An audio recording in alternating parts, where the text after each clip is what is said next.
ng mga design. Alam mo, buisit ako sa customer ko. Alam mo ba?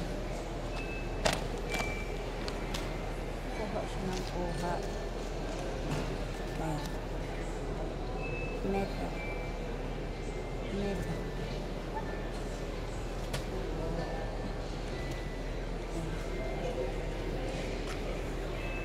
Mahaba. Yan ang mabinta ng ano.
Ayan ang pangalan ko sa ano, ka-Muslim.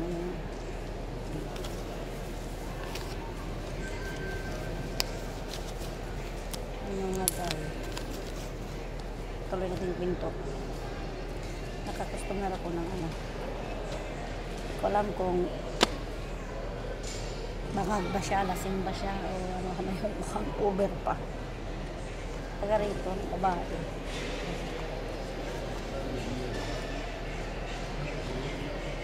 Kumuha siya dalawa dito. Ano, ito kasi ang pangalan namin ay ano, ang pangalan kasi ito ay customize. Yung dito sa amin, ayan, mga pangalan nila. Ayan. Pag ako magbasa, hissa. Pero sila magbasa mga Arabic, hassa. Ayusin ko kulak. Ngayon, bakit?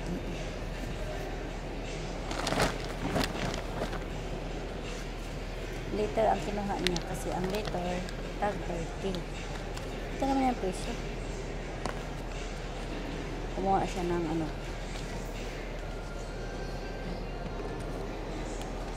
parang 70 ata ang ano sito. Ang sito namin ay tag 10, so 70. Ito ang kinuha niya, so 70.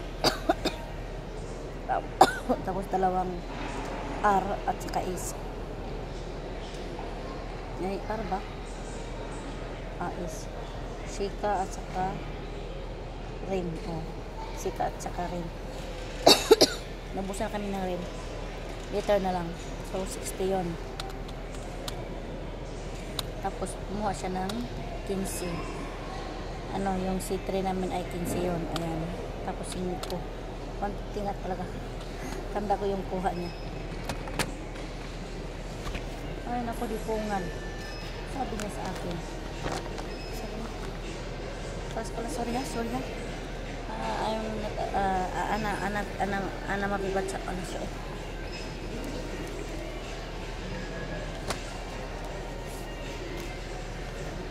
Hindi daw siya bata. Hindi ko alam, hindi ko siya naintindihan. Parang hindi ko alam, parang may sayad ang utak ko. Ano lang, pagkagaba, uy.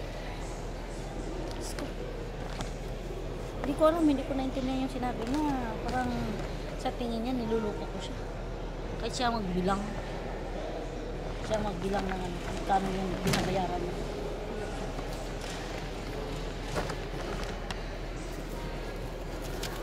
Gago. Hindi niya kinuha, nilagay ko na sa bangka.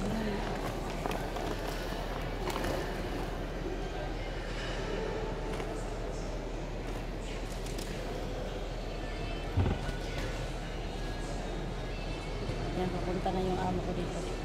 Bagay, patayin ko.